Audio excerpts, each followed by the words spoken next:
Model মাদ্রাসা ফরিদপুর হুজুরকে বয়ান পেশ করার জন্য অনুরোধ করছি।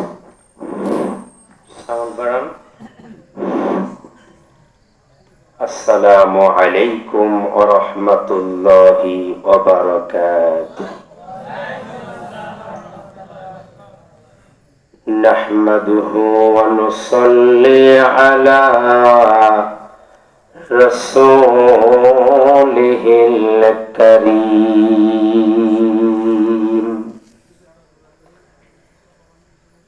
আম্মা বা'দ أعوذ بالله من الشيطان الرجيم.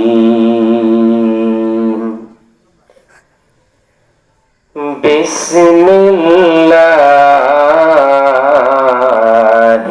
الرحمن الرحيم.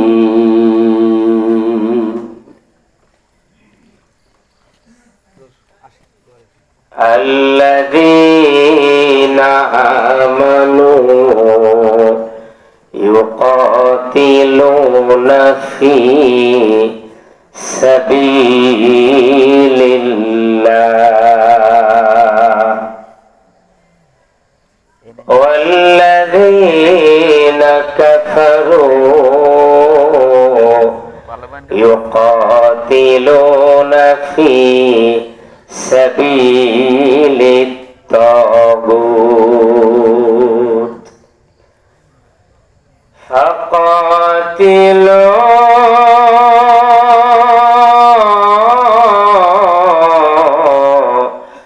أولياء الشيطان إن كيد الشيطان كان ضعيفا আমানতু বিল্লাহ। ইরশাদ হচ্ছে, হে ঈমানদারেরা, তোমরা যুদ্ধ করো, সংগ্রাম করো আল্লাহর রাস্তায়। যারা ঈমানদার তারা যুদ্ধ করে আল্লাহর রাস্তায়, আর যারা কাফির এরা যুদ্ধ করে তাগুতের রাস্তায়, খোদাদ্রোহীদের রাস্তায়। অতঃপর তোমরা শয়তানের বন্ধুদের সঙ্গে যুদ্ধ করো। নিশ্চয়ই শয়তানের চক্রান্ত অতিশয় দুর্বল। আল্লাহ রাব্বুল আলামিন সত্য বলেছেন। আমরা মহান রবের দরবারে অবনত মস্তকে শুকরিয়া আদায় করে নেই যে আল্লাহ রাব্বুল আলামিন ইজ্জত জালাল আজকে আমাদেরকে এই চমৎকার আয়োজনে কবুল করলেন। শুকরিয়া আদায় করছি আলহামদুলিল্লাহ।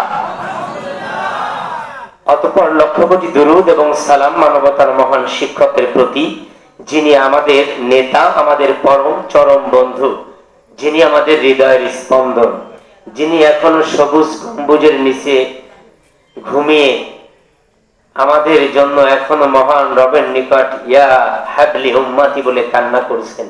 সে নবীর উপরে দুরূদ এবং সালাম পড়ছি মুহাম্মদুর রাসূলুল্লাহ সাল্লাল্লাহু আলাইহি ওয়াসাল্লাম। সম্মানিত হাজিরিন, আমরা সবাই একটু দুরূদ ইব্রাহিমটা পাঠ করে নেই। আল্লাহুম্মা সাল্লি আলা মুহাম্মদ।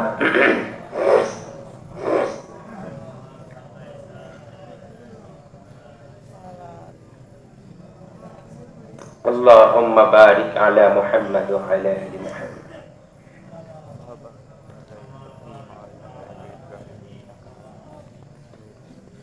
জেলে ভরে জুলুম করে এমন ভাঙা যাবে না, অত্যাচারীর শিকল দিয়ে এমন বাধা যাবে না। ঠিক কিনা? জেলে ভরে জুলুম করে এমন ভাঙা যাবে না, অত্যাচারীর শিকল দিয়ে এমন বাধা যাবে না।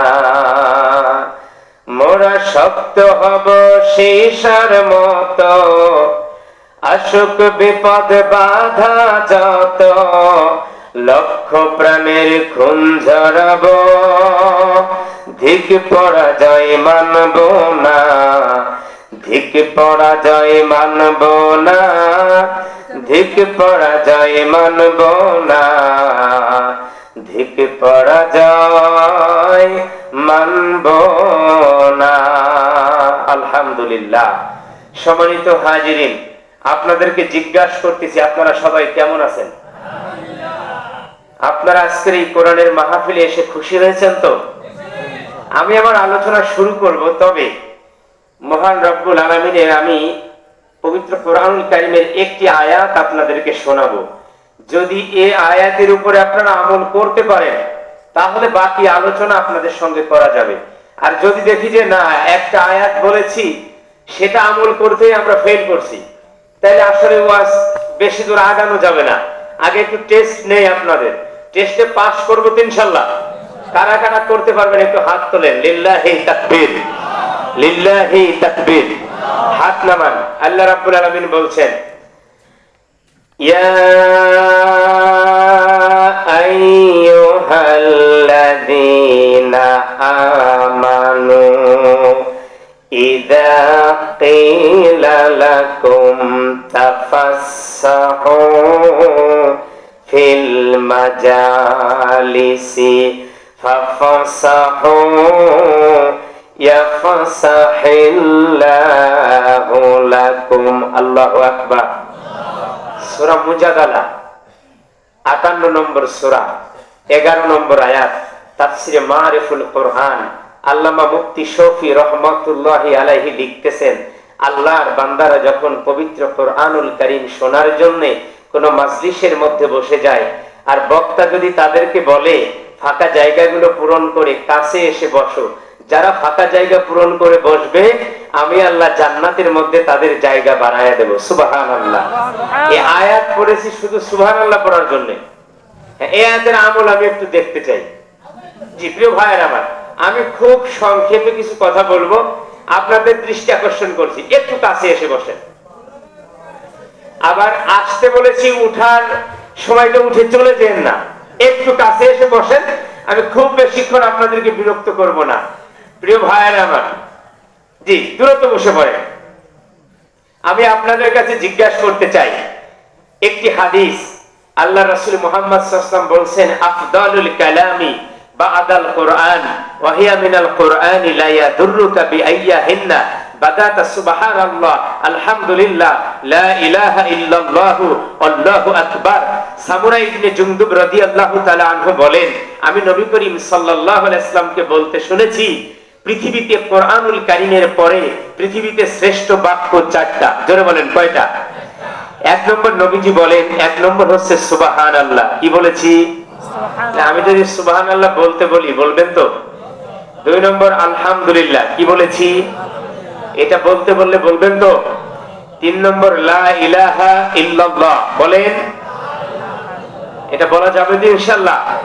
4 নম্বরটা আল্লাহু আকবার। আমি আপনাদের কাছে জানতে চাই, আপনাদের এই বাজারে কিংবা ভাঙা উপজেলায় গিয়ে আরো 4-5 মাস আগে 10 জন মানুষ যদি বলতেন লিল্লাহি তাকবীর আল্লাহু আকবার, 10 জনের তাকবীর দিলে 20 জন পুলিশ আসার সম্ভাবনা ছিল কিনা?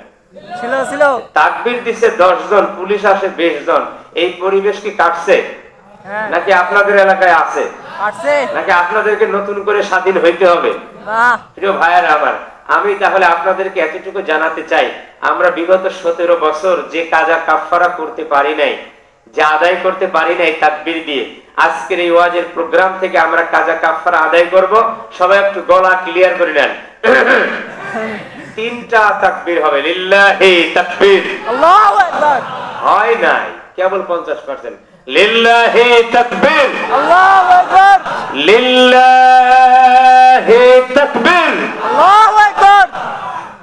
তাকবীর দিলে একজন পলায়, শয়তান কেউ দেখছেন আজ পর্যন্ত? আমার আজকে আলোচনার বিষয় শয়তান। আলোচনার বিষয় কি? শয়তান বিষয়। এই জন্য আলোচনা করব যে আসলে শয়তানকে না চিনে আমরা খুব বিপদে আছি। কি কথা বলেন না কেন? প্রিয় ভাইয়েরা আমার, আমি আপনাদেরকে প্রথমেই জিজ্ঞাসা করতে চাই, এই যে আমি সহ এসার পরে এ পর্যন্ত কয়জন বক্তার আলোচনা চলতেছে বলেন তো? না না, এসার পরের থেকে বলছি। আমরা না, 3 জন তো হয়ে গেছে, আমাকে দিয়ে কয়জন? 4 জন। আমি যে সূরা থেকে আলোচনা করব সূরার নম্বরটা 4। সুবহানাল্লাহ পড়েন। সূরার নাম হচ্ছে, আজকের আলোচনায় কি মহিলারা আছে? মহিলাদেরকে আরবিতে বলা হয় আন-নিসা। আমি যে সূরা তেলাওয়াত করেছি সূরার নাম নিসা। সূরার নাম কি? আজকের এই মাহফিলটা কততম মাহফিল? আমি আয়াত তেলাওয়াত করেছি 76 নম্বর।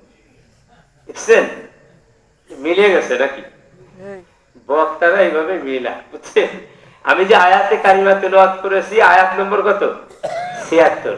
আমরা আজকে যে আলোচনায় শরীক হয়েছি পীরে কামেল শাহ সুফি হযরত মাওলানা তাজউদ্দিন আহমেদ সাহেব রহমাতুল্লাহি আলাইহি।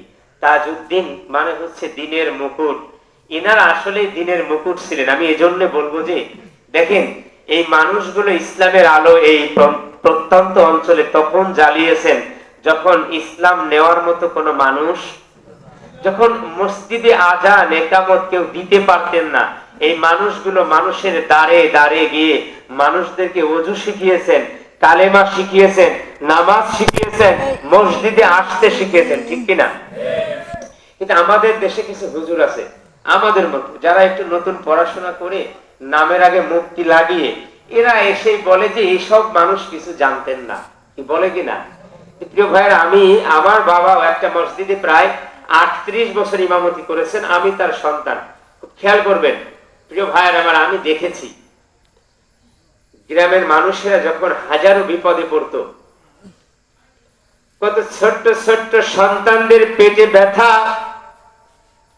কত ডাক্তারের কাছে দৌড়িয়েছে, কোন ডাক্তার ঔষধ দিয়ে তাদের রোগ ভালো করতে পারে নাই, তাদের পেটের পীড়া যন্ত্রণা বন্ধ করতে পারে নাই। আমি দেখেছি আমার বাবা সূরা ইখলাস পড়ে, সূরা ফাতিহা পড়ে পানিতে ফু দিয়েছে, এই পানি খেয়েছে, কত মানুষের পেটের রোগ ভালো হয়ে গেছে, ঠিক কিনা?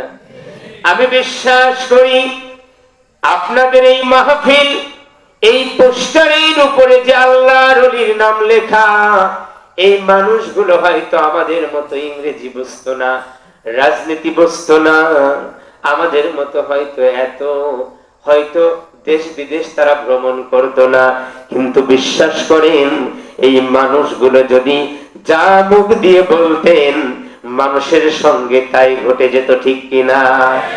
আল্লাহর নবী বলেন পৃথিবীতে এমন কিছু মানুষ আছে, কিতাবুজ জুহুদের মধ্যে আল্লাহর নবী বলেন এমন কিছু মানুষ আছে যাদেরকে দুনিয়ার মানুষ কোনোদিন চেয়ারে গিয়ে দেয় না, মানুষ তাদের নামও হয়তো নেয় না। এই মানুষগুলো যদি অন্তর থেকে একবার বলে মালিক রে তুমি বৃষ্টি দাও, আল্লাহ রাব্বুল আলামিন দুনিয়ার কারো দিকে না তাকায়া এই বান্দাগুলোর দিকে তাকায়া বৃষ্টির ফায়সালা করে দেয়। সুবহানাল্লাহ। আমি বিশ্বাস করি, আমার বয়স কেবল 30, এখানে লিখেছেন 1431, 16 অগ্রহায়ণ, আমার জন্ম বাংলা সন 1401 অগ্রহায়ণের 2 তারিখ। এটা আমি দেখতেছিলাম আর ভাবতেছিলাম, তার মানে আমাদের জন্মেরও কত কত বছর আগে এই মানুষগুলো ইসলামের খেদমত করেছেন। আজকের এই প্রোগ্রাম থেকে আমরা হৃদয় থেকে এই আল্লাহর ওলিদের জন্য এতটুকু দোয়া করব, হে মহান রব তুমি তোমার বন্ধুদেরকে বন্ধুর মতো কবুল করে তার কবরটা জান্নাতুল ফেরদাউসের ঠিকানা বানায়া দাও, পরে না আমিন। আপনারা কি বিরক্ত বোধ করলেন? সম্মানিত দিনী ভাইরা আমার, আল্লাহ রাব্বুল আলামিনের পরে বলেন ফাইদা কুরিয়াল কুরআনু ফাসতামিউ লাহু ওয়া আনসিতু লাআল্লাকুম তুরহামুন। সূরা আল-আরাফ 7 নম্বর সূরা 204 নম্বর আয়াত। তাফসীরে ইবনে কাসিরের লেখক লিখতেছেন, যেখানে আল্লাহর কোরআন পাঠ করা হয় শ্রোতারা যদি দুইটা কন্ডিশন মেনে নেয়, এক নম্বরে যদি মনোযোগের সাথে শোনে আর যদি চুপ থাকতে পারে, আল্লাহ রাব্বুল আলামিন তার বান্দাদেরকে তার রহমতের বাড়ি ধারা দিয়ে, তাদেরকে রহমত দিয়ে সিক্ত করে দেন, তাদের হৃদয়কে ভিজায়া দেন। তাহলে এক নম্বর মনোযোগ, দুই নম্বর চুপ থাকা লাগবে। আমার প্রিয় ভাইরা, একটু সাউন্ড দেন। তাফসীরে সালাবির লেখক একটি আয়াতে কারিমা কোট করে বলেন, আকালাল্লাযীনা কাফারু লা তাসমাউ লিহাদাল কুরআনি ওয়ালগাউ ফীহি লাআল্লাকুম তাগলিবুন। সূরা সাজদা 32 নম্বর সূরা 26 নম্বর আয়াত। তাফসীরে সালাবিতে, তাফসীরে সালাবির লেখক লিখতেছেন, কাফের যারা, এরাও কোরআনের সঙ্গে দুইটা কাজ করে। আল্লাহ বলেছেন ইমানদাররা কোরআন শোনো, কাফেররা বলে কোরআন শোনার দরকার নাই। আল্লাহ পাক বলেন কোরআন শোনার সময় চুপ থাকো, কাফেররা বলে হট্টগোল লাগায়া দাও, কথা বলো। আল্লাহ রাব্বুল আলামিন বলেন ইমানদারেরা যদি এই দুইটা কাজ করতে পারে, আমি আল্লাহ জানায় দিলাম লাআল্লাকুম তুরহামুন, আমি আল্লাহ রহমত নাজিল করব। আর কাফেররা বলে লাআল্লাকুম তাগলিবুন, যদি কোরআন বন্ধ করে দাও তাহলে তোমরা যাবজ্জীবন আজীবন ক্ষমতায় থাকতে পারবে।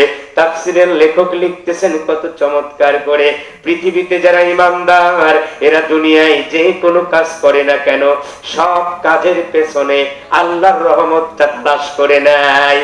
আর যারা কাফের এরা দুনিয়ায় যাই করে না কেন, সব কিছুর পেছনেই তারা রাজনীতি খোঁজে।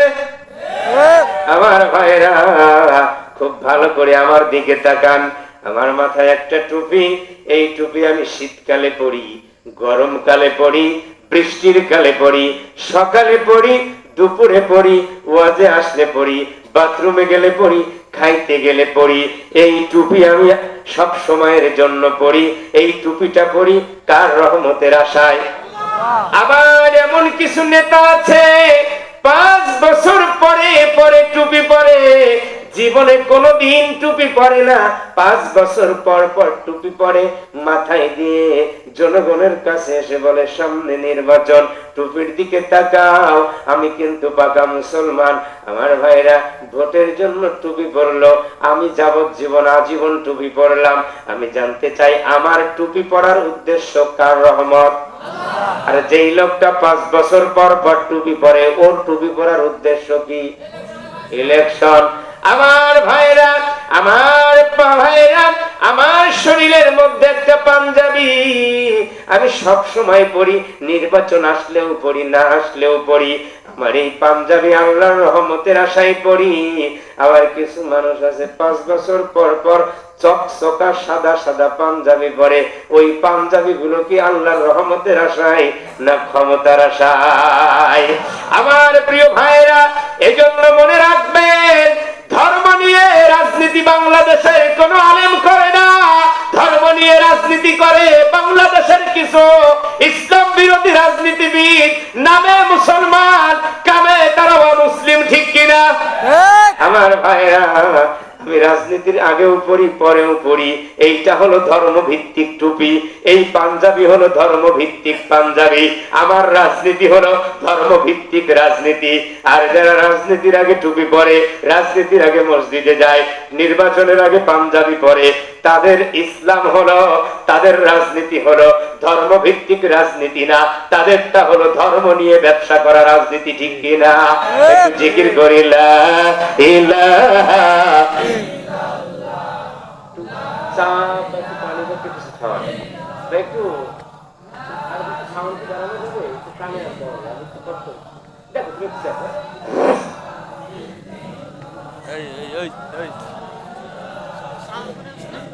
সোনালি সেদিন কবে খুলবে দোয়ার, সোনালি সেদিন কবে খুলবে দোয়ার।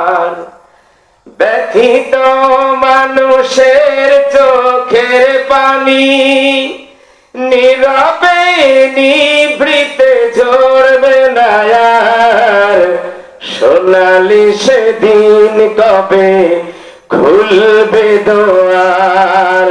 লা ইলাহা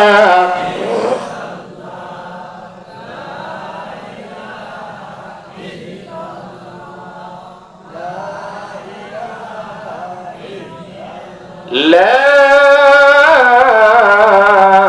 ইলাহা ইল্লাল্লাহু মুহাম্মাদুর রাসূলুল্লাহ সাল্লাল্লাহু আলাইহি ওয়াসাল্লাম।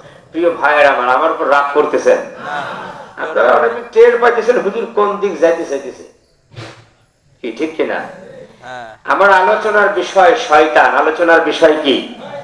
প্রিয় ভাইয়েরা আপনাদের এলাকায় মুরব্বী যারা, আপনাদের সন্তানদেরকে এরকমটি কিন্তু আমরা অনেকেই ওসিয়াত করে যাই, বাবা তোমার এই এলাকাতে কিন্তু এই মানুষগুলো আমাদের শত্রু, অতএব মনে রাখবেন পৃথিবীতে আমার বন্ধু কতজন এটা না জানলেও চলে, কিন্তু আমার শত্রু কারা এটা যদি না জানি আমার জন্য বিপদ আছে না নাই?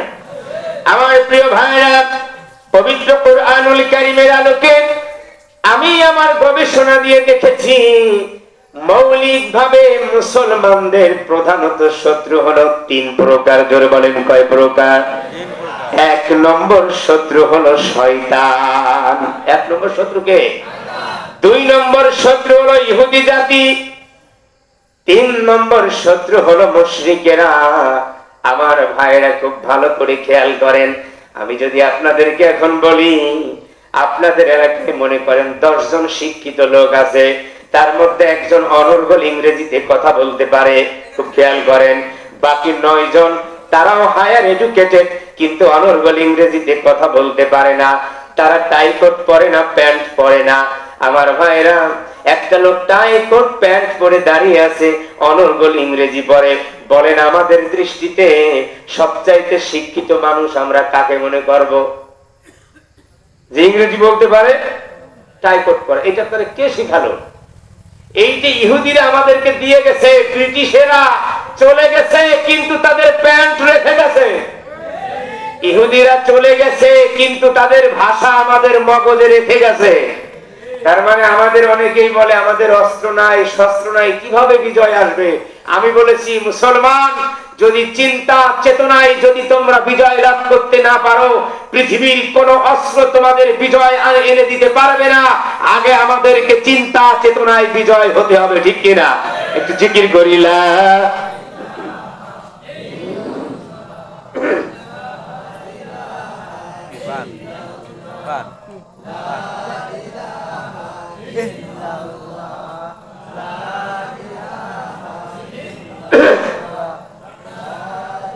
লা ইলাহা ইল্লাল্লাহ মুহাম্মাদুর রাসূলুল্লাহ সাল্লাল্লাহু আলাইহি ওয়াসাল্লাম। প্রিয় ভাইরা আমার, তাহলে ইহুদিরা আমাদের শত্রু, এটা মনে রাখতে হবে।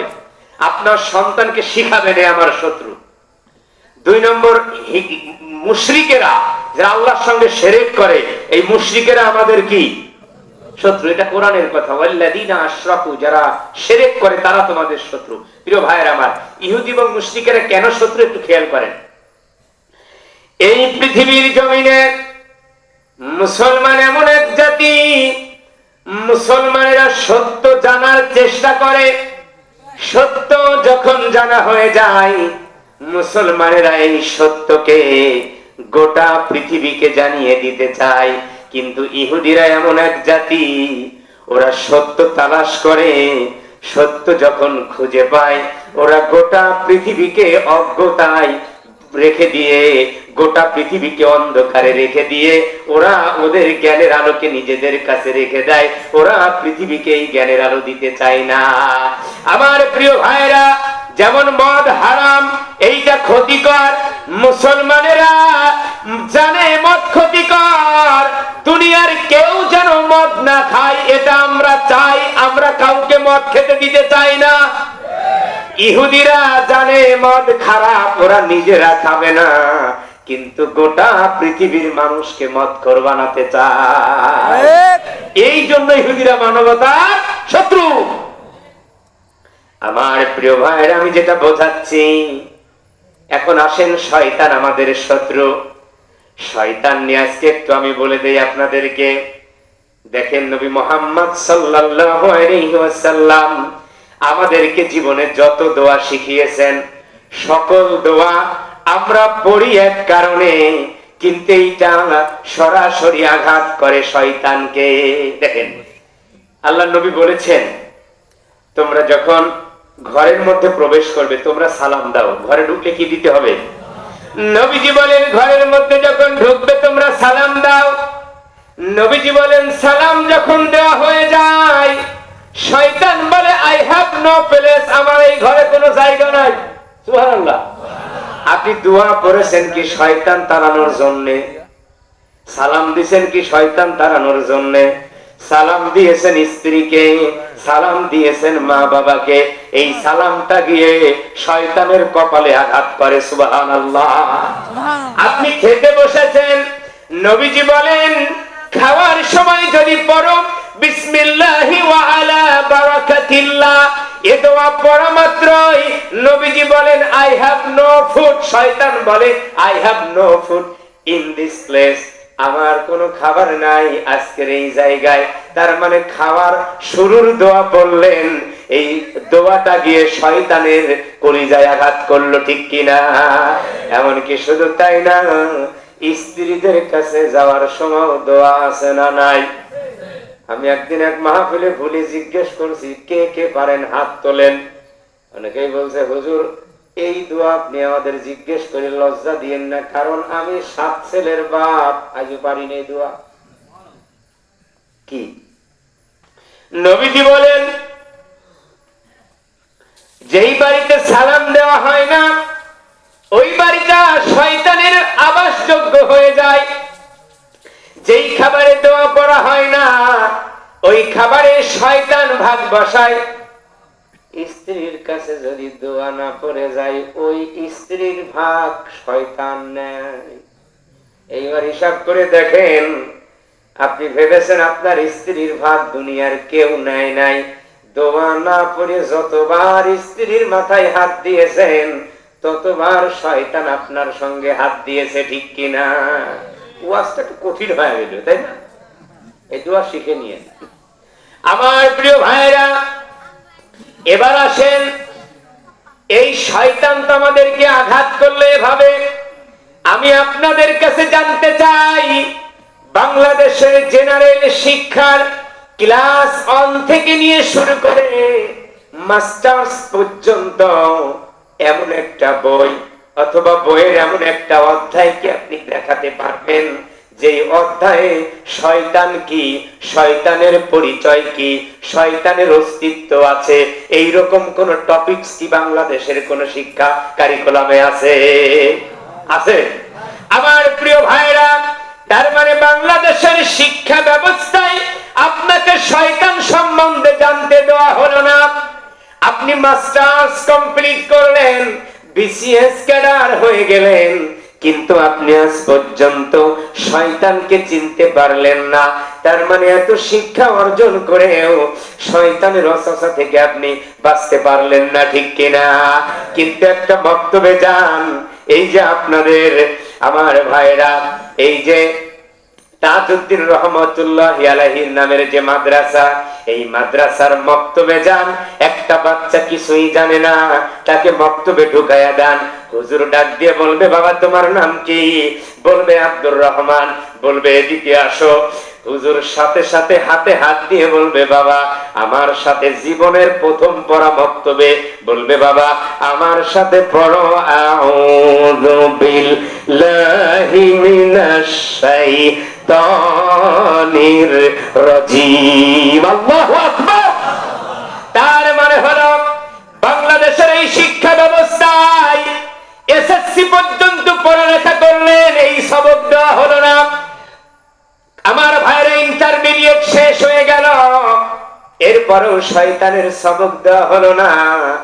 অনার্স হয়ে গেল, মাস্টার্স হয়ে গেল, শয়তানের সবক দেওয়া হলো না, মাস্টার্স পর্যন্ত পড়লেন, what is evil, what is শয়তান আপনি জানলেন না, কিন্তু মক্তবের শিক্ষার দিকে তাকান, মাস্টার্সে যে পড়া নাই ওই পড়াই মক্তবের জীবনের প্রথম পড়া। আল্লাহু আকবার। মাদ্রাসা শিক্ষার কি গুরুত্ব বোঝা গেছে?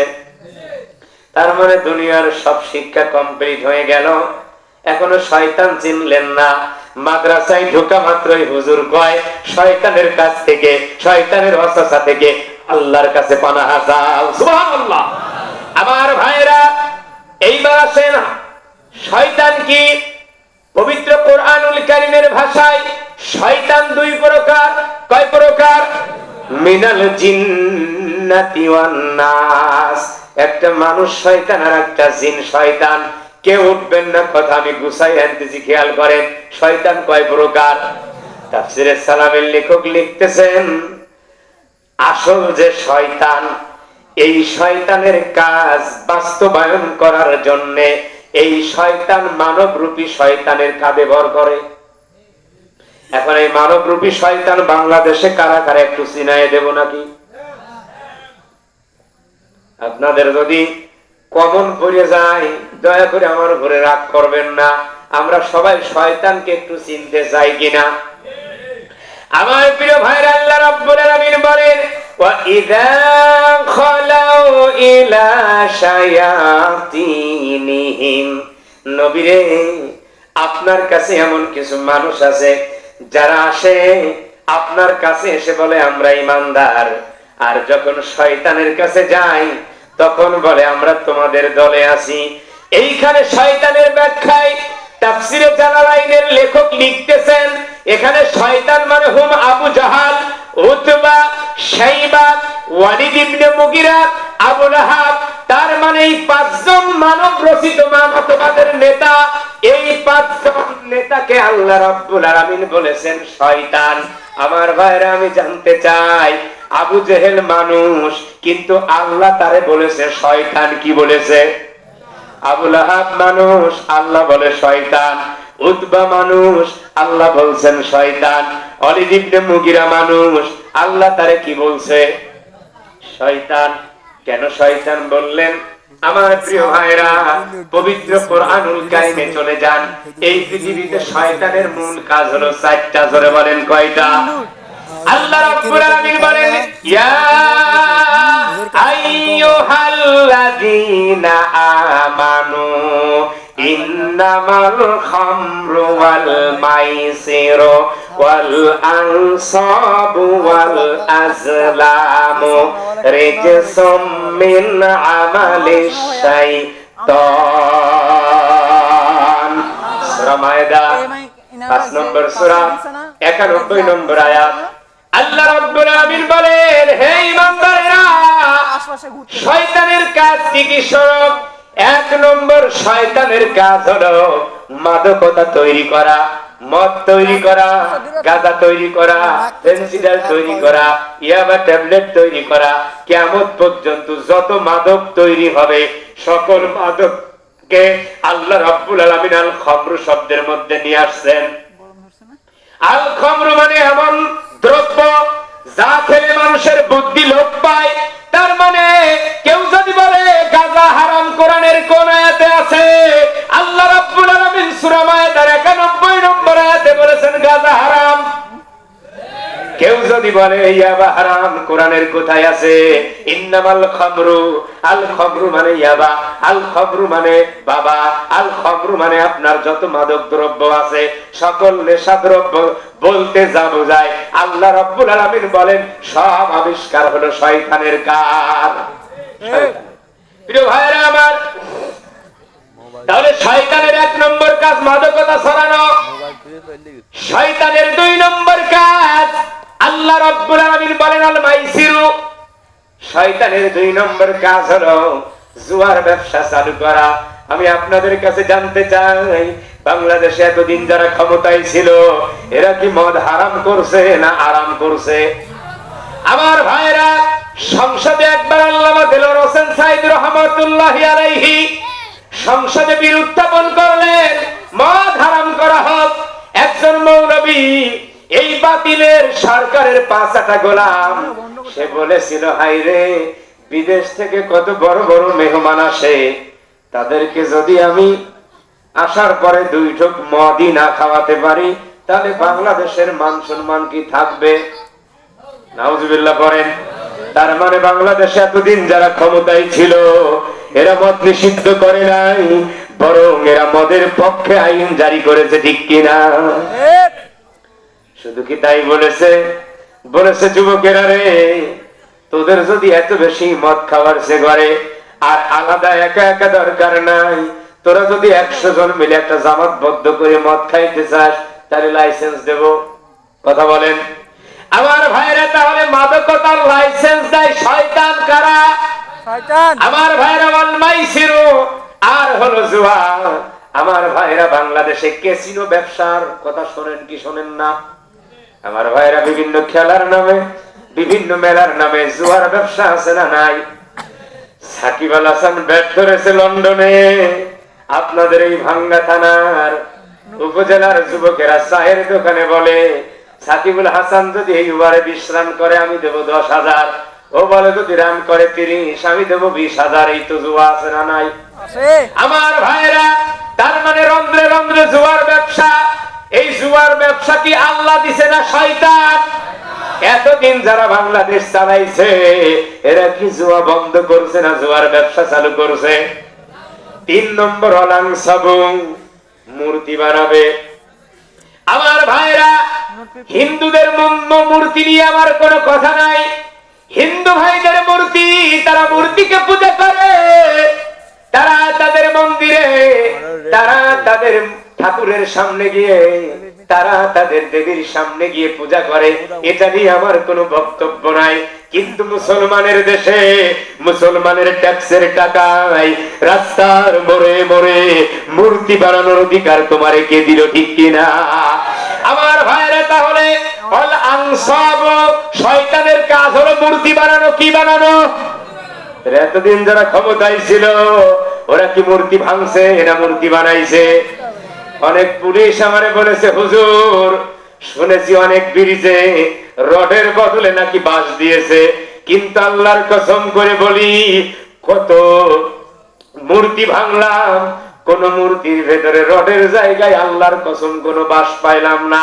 তার মানে এরা যদিও ব্রিজের সাথে বেঈমানি করছে, রাস্তার সাথে বেঈমানি করছে, কিন্তু বাপের মূর্তির সাথে বেঈমানি করে না।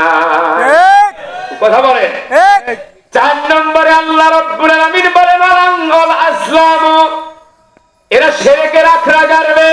আমার প্রিয় ভাইরা, এই বাংলাদেশে হক্কানি আলেম যারা, তাদেরকে ধরে জেলখানায় রেখেছে, তাদেরকে ধরে ধরে ফাঁসির কাস্টে ঝুলিয়েছে। আর যারা আমার প্রিয় ভাইরা নামাজ নাই, রোজা নাই, ভণ্ড পীরের আস্তানা আছে না নাই?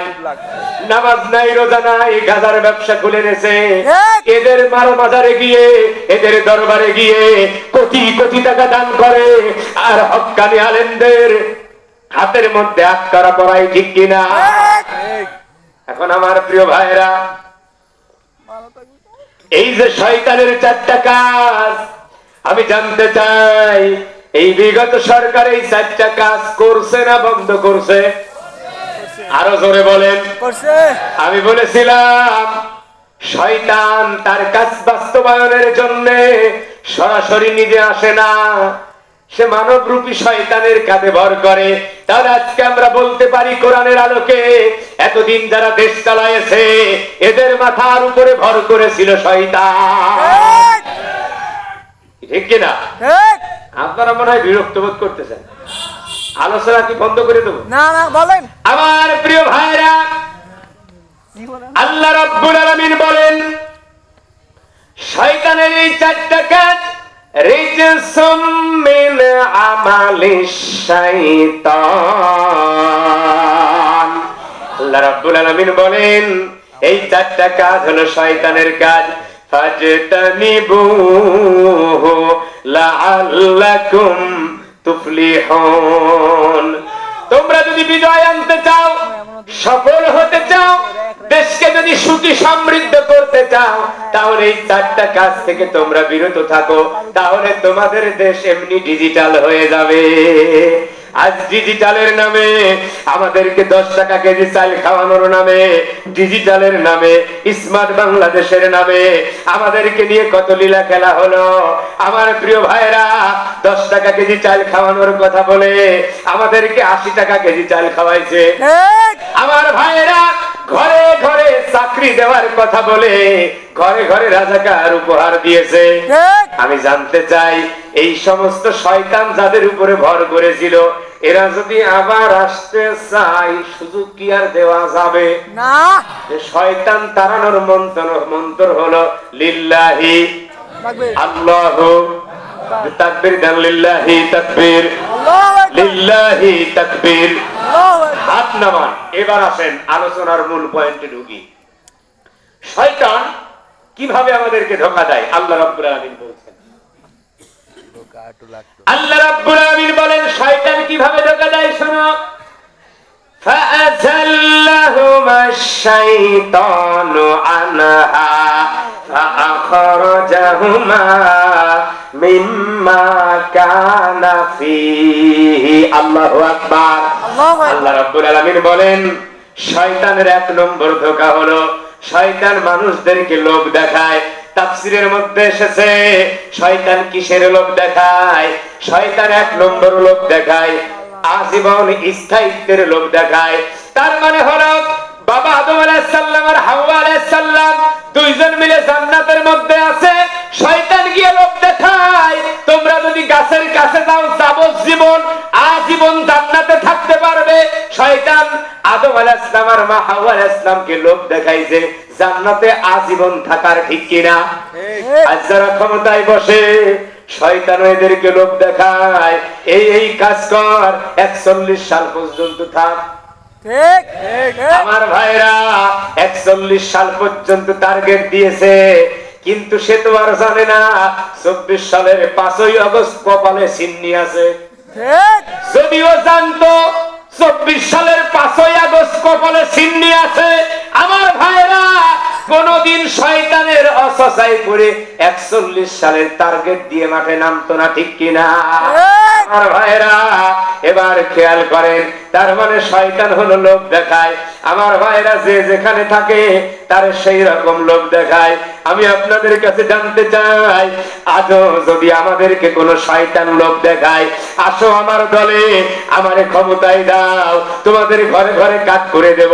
আসো যদি আমার ক্ষমতায় দাও, তোমাদেরকে 10 টাকা কেজি চাল খাওয়াবো। আমরা এই প্রতিশ্রুতিতে আর বিশ্বাসী না, ঠিক কিনা? আমার প্রিয় ভাইরা, আজ বাংলাদেশে হাজার হাজার যুবক পড়ালেখা করে আজ বেকার, চাকরি নাই, কর্মসংস্থান নাই, তাদেরকে চাকরি দাও না, এমন রাজনীতি আমাদের দরকার নাই। বরং রাজনীতিবিদ যারা, মনে রাখবেন এরা সব সময় কিছু ছেলেকে বেকার রাখতে যায়, কারণ বেকার থাকলেই রাজনীতিতে মিছিলে মিটিং এ লোক পাওয়া সম্ভব। এরা বেকার রাখতে চায়।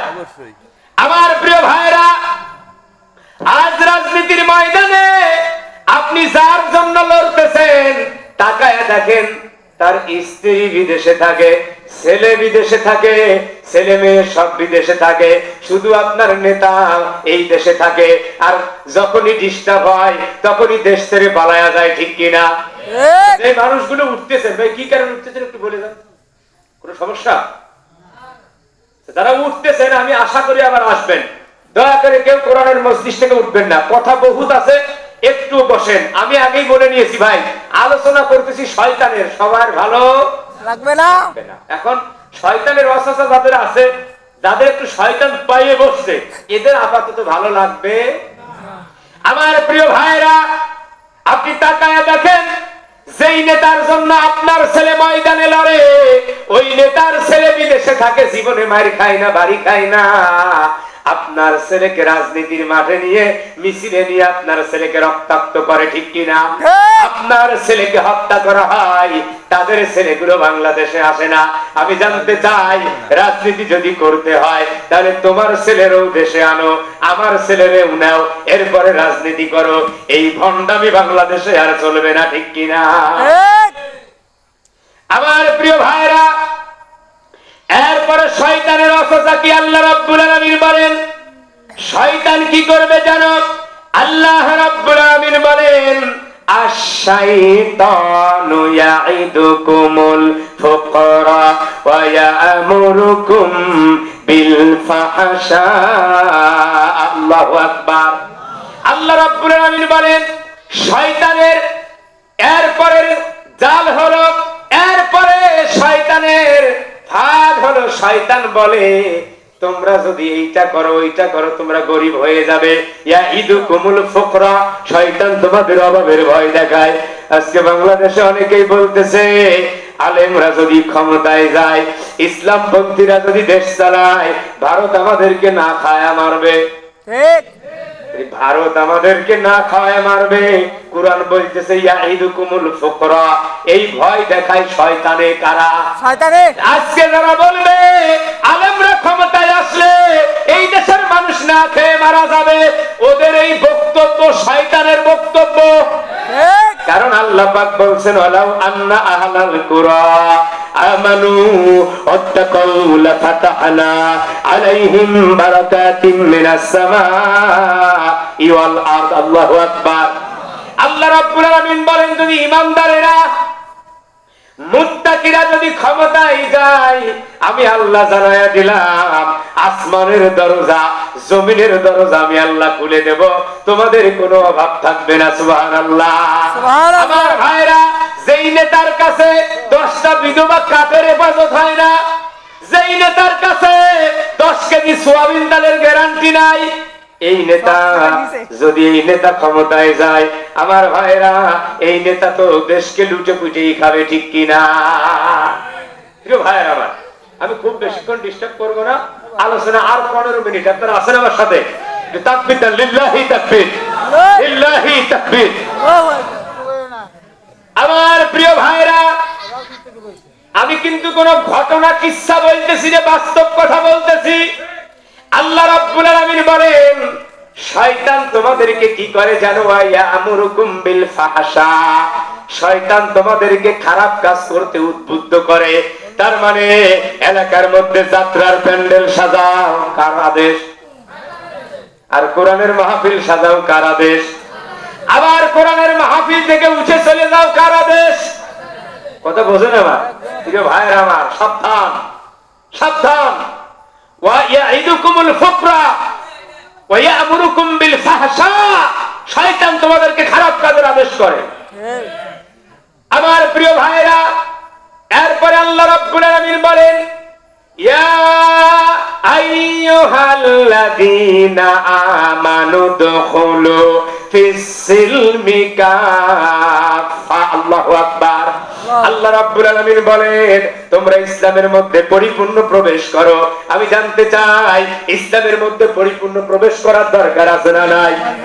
এখন আমার ভাইরা, ইসলামে আপনি ঢুকছেন, ব্যক্তিগত জীবন ইসলামের মধ্যে, পারিবারিক জীবন ইসলামের মধ্যে, সামাজিক জীবন ইসলামের মধ্যে, কিন্তু রাজনৈতিক জীবন ইসলামের বাইরে। আপনি কি এখনো মুসলমান হতে পারছেন? আমার ভাই, আমি একটা উদাহরণ দেই, ভালো করে খেয়াল করেন। একটা মুসলমান ওযু করে কাবা ঘরের ভিতরে মনে করেন ঢুকছে। কাবা ঘরের ভিতরে ঢুকে সে চিন্তা করলো, আজকে আমি 2 রাকাত নামাজ পড়বো, কিন্তু আমার নবীকে নেতা না মানে আমি আমার মতো করে পড়বো। সে নামাজে দাঁড়ালো, প্রথম রাকাতেই বলল সূরা রহমান, দ্বিতীয় রাকাতে সূরা ওয়াকিয়া, রুকুতে গিয়ে সূরা ইখলাস, সেজদায় গিয়ে সূরা কাফিরুন, সালাম ফেরানোর সময় এই পাশে আস্তাগফিরুল্লাহ 7 বার, এই পাশে 7 বার। আমার ভাইয়ের একটু ভালো করে বুদ্ধি করে বলেন, এই যে নামাজ পড়লো, বলেন এ কি গান বাজনা বা অন্য কোন বিষয় দিয়ে কি নামাজ পড়ছে, নাকি কোরআনের আয়াত দিয়ে? কোরআনের আয়াত। নামাজ কি হইছে? শুধু কি নামাজ হইছে? সব কি হইছে? গুনাহ কি হইছে? শুধু গুনাহ না ভাই, ফকিদের মধ্যে ইচ্ছা করে যদি কেউ এইটা করে, তার ঈমান নাই। আমার ভাইরা, আমি জানতে চাই, কাবা ঘরের ভেতরে ওযু করে নামাজ পড়েছে, সেই নামাজের নেতৃত্ব যদি রাসূলুল্লাহর না হয়, নবীর নেতৃত্বে যদি নামাজ না হলে কাবা ঘরের ভেতর থেকে ঈমানটা চলে যায়, নামাজের ভেতর থেকে ঈমান চলে যায়। আমি জানতে চাই, বাংলাদেশের এই পরিবেশ পরিস্থিতিতে যদি রাজনৈতিক মাঠে, রাজপথে, ময়দানে, রাজনীতিতে রাসূলুল্লাহ সাল্লাল্লাহু আলাইহি ওয়াসাল্লামকে নেতা না মানে তার কি ঈমান আছে না চলে গেছে? আমার ভাইরা, আমি জানতে চাই মুসলমানের নেতা মুহাম্মদ সাল্লাল্লাহু আলাইহি ওয়াসাল্লাম ছাড়া অন্য কেউ কি হতে পারে? যারা বলবে আমার নেতা লেনিন, আমি বলতে চাই তার ঈমান নাই। কেউ যদি বলে আমার নেতা আল্লামা সাইদি, আমি লিখে দিলাম আপনার ঈমান নাই। কেউ যদি বলে আমার নেতা চরমনার পিসাব, আপনার ঈমান নাই। কেউ যদি বলে আমার নেতা জিয়া, আপনার ঈমান নাই। কেউ যদি বলে আমার নেতা আমার ভাইরা শেখ মুজিব, আমি বলবো আপনার ঈমান নাই। কেউ যদি বলে বাংলাদেশের কাবা ঘরের সবচাইতে বড় ইমাম আমার নেতা, তারপরও আপনার ঈমান নাই। আমাদের নেতা মুহাম্মদ সাল্লাল্লাহু আলাইহি ওয়াসাল্লাম, ঠিক কিনা? লিল্লাহি তাকবীর। কথা কি বোঝা যায়? আমার প্রিয় ভাইরা, ইসলামের মধ্যে পরিপূর্ণ প্রবেশ করতে গিয়ে হযরত হানজালা রাদিয়াল্লাহু তাআলা আনহু বিবাহ করেছে নতুন স্ত্রী। সকালবেলা গোসল করতে গিয়েছে, গোসলের পানির মগটা মাথার উপরে কেমন নিয়েছে, কে যেন ডাক দিয়ে বলছে, ও নবীর সাহাবীরা রে, নবীজি উহুদের ময়দানে যুদ্ধে, কে আছো আসো নবীর সঙ্গে যুদ্ধে লিপ্ত হয়ে যাও, নবীর সহযোগিতা করতে হবে, আসো না যুদ্ধের ময়দানে চলে যায়। হযরত হানজালা রাদিয়াল্লাহু তাআলা আনহু পানির মশকটা রেখে দিলেন, স্ত্রীর কাছে এসে বললেন, স্ত্রী রে আমার, খোলা তরবারিটা দাও, আমার নবী যুদ্ধের ময়দানে, আমাকে যুদ্ধে যেতে যাও। স্ত্রী বলে, স্বামী আমার, আপনার গোসল ফরজ হয়ে গেছে, আপনি কি গোসল না করে চলে যাবেন? হানজালা ডাক দিয়ে বলে, স্ত্রী রে আমার, আমার নবী উহুদের ময়দানে কাফেরেরা চারদিক থেকে তীর মারবে, আজ আমি যদি ফরজ গোসল করতে গিয়ে আমার নবী যদি আহত হয়ে যায়, হাসরের ময়দানে যদি আমার রব আমারে ডাক দিয়ে বলে, হানজালা রে, তোর দেরির কারণে আমার হাবিব মুহাম্মদ সাল্লাল্লাহু আলাইহি ওয়াসাল্লামের এই ক্ষতি হয়ে গেছে, আহত হয়ে গেছে, মুসলমানদের বড় ক্ষতি হয়ে গেছে, আমি সেদিন কি জবাব দেব রে স্ত্রী? তাড়াতাড়ি করে খোলা তরবারি দাও। হযরত হানজালা রাদিয়াল্লাহু তাআলা আনহু খোলা তরবারি নিয়ে যুদ্ধের ময়দানে চলে গেল। কাফেরদের সঙ্গে যুদ্ধ করে অসংখ্য কাফেরকে জাহান্নামের দ্বার প্রান্তে পাঠিয়ে দিয়ে হানজালা রাদিয়াল্লাহু তাআলা আনহু শহীদ হয়ে গেলেন। নবীজি বললেন, আবু বকর, ওমর রে, আমার দান্দান মোবারক তো শহীদ হয়ে গেছে, আমি রক্তাক্ত, আমার মাথার মধ্যে লোহার হেলমেট ভেঙে গেছে। ও আবু বকর, তাকিয়ে দেখো, আমার যে সমস্ত সাহাবীরা আজকে শহীদ হয়ে গেছে, আমার আল্লাহ জানিয়েছে, ওয়ালা তাকুলু লিমান ইউকতালু ফি সাবিলিল্লাহি আমওয়াত বাল আহইয়াউ ওয়ালাকিন লা তাশউরুন।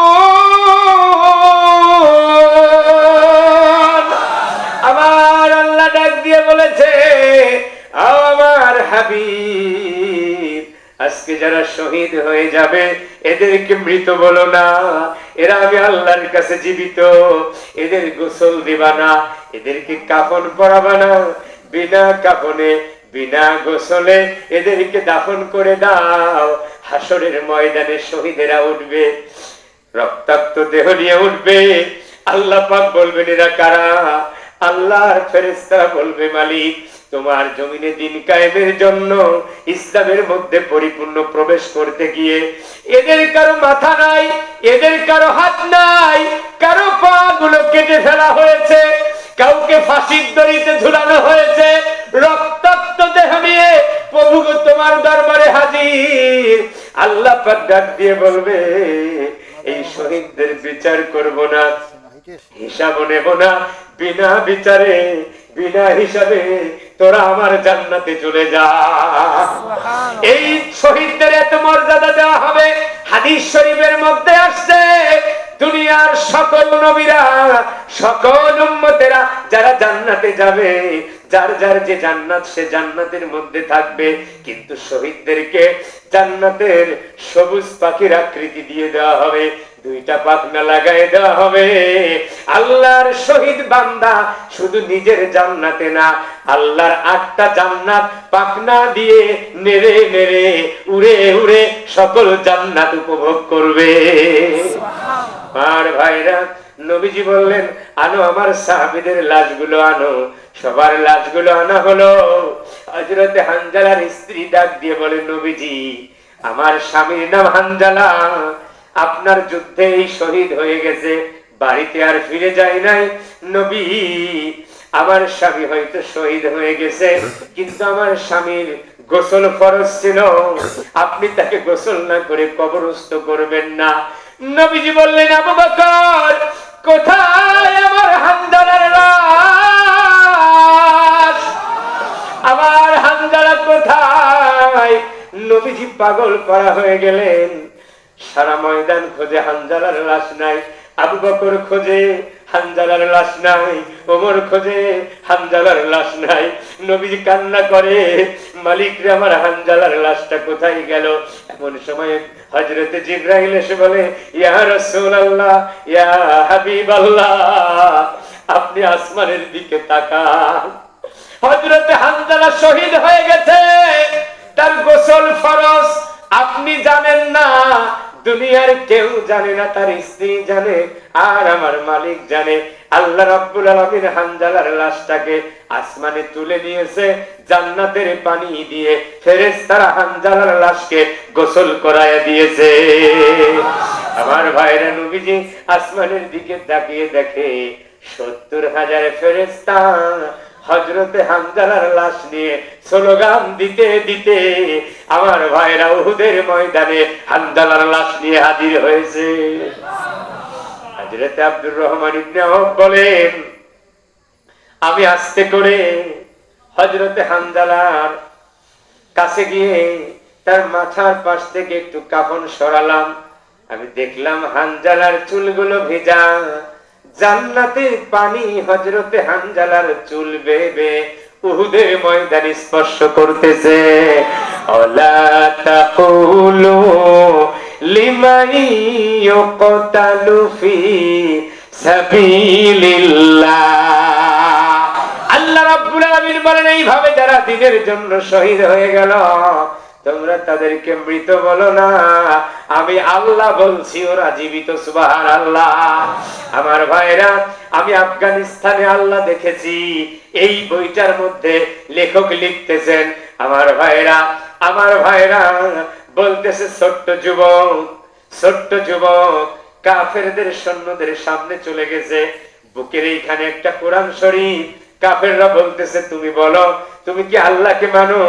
ছোট্ট ছেলে বলতেছে, আশহাদু আল্লা ইলাহা ইল্লাল্লাহ ওয়াহদাহু লা শারীকা লাহ। ওই কাফেররা বলতেছে, আজকে থেকে তোমারে বলতে হবে আল্লাহ বলতে কিছু নাই, তোমারে মুসলমান ধর্ম, ইসলাম ধর্ম ত্যাগ করা লাগবে। ছোট্ট ছেলে বলতেছে, কাফেররা শুনে রাখ, আমি যে ইসলাম গ্রহণ করেছি, আমি যে মুসলিম, আমার জীবন যাবে, আমি ইসলাম ত্যাগ করব না। কাফেররা বলছে, তাহলে তোর বুকে কিন্তু এখনই গুলি করব। ছোট্ট ছেলে আব্দুল্লাহ বলছে, গুলি কর। গুলি করেছে। আমার ভাইরা, ছোট্ট ছেলের বুকের মধ্যে ছিল একটা কোরআন রাখা। তিনি লিখতেছেন, তারা গুলি করেছে, গুলি করার সাথে সাথে ছোট্ট ছেলেটা মাটির মধ্যে পড়ে গিয়েছে। এবার তাকিয়ে দেখে কোনো রক্ত নাই, কিন্তু ছেলেটা অজ্ঞান হয়ে পড়ে আছে। তারা বুকের কাছ থেকে কাপড় সরিয়ে দেখে কোরআনুল কারীমের একটা কপি। ওই কোরআনের কাছে গিয়ে তাকিয়ে দেখে কোরআন ভেদ করে গুলিটা প্রবেশ করেছে, কিন্তু কোরআনের সূরা হিজরের যেখানে লেখা, ইন্না নাহনু নাযালনা যিকরা ওয়া ইন্না লাহু লাহাফিজুন, এই আয়াতে কারিমা যেখানে লেখা, কাফেররা তাকিয়ে দেখে ওই আয়াতের কাছে গিয়ে তাদের গুলিটা ওখানে নিষ্প্রাণ হয়ে গেছে। আল্লাহু আকবার। আমার প্রিয় ভাইরা, আমি জানতে চাই, দুনিয়াতে ইসলামের মধ্যে পরিপূর্ণ ঢোকার জন্য যদি যুদ্ধ করা লাগে, জীবন দেওয়া লাগে, রক্ত দেওয়া লাগে, এরপরও পরিপূর্ণ ঢুকতে রাজি আছি কারা কারা হাত তুলে দেখায়। লিল্লাহি তাকবীর, আল্লাহু আকবার। লিল্লাহি তাকবীর। হাত নামান। আমার ভাইয়ের, আমি শেষের দিকে চলে এসেছি, সামান্য একটু ভালোবাসা দিয়ে যাই। 1932 সনের ঘটনা। আমার ভাইরা, হজের মৌসুম, রাতের বেলা বাদশাহ আজিজ ঘুমিয়ে আছে।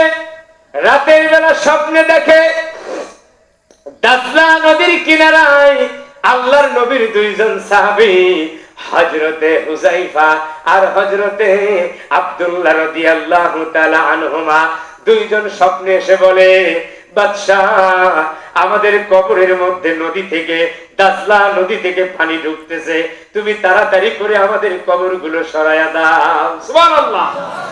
বাদশাহ সারাদিন রাজার রাজ্যের সমস্ত কার্য সম্পাদন করলো। আমার ভাইরা, রাতের বেলা ভুলে গেল, আবার ঘুমিয়ে গেছে।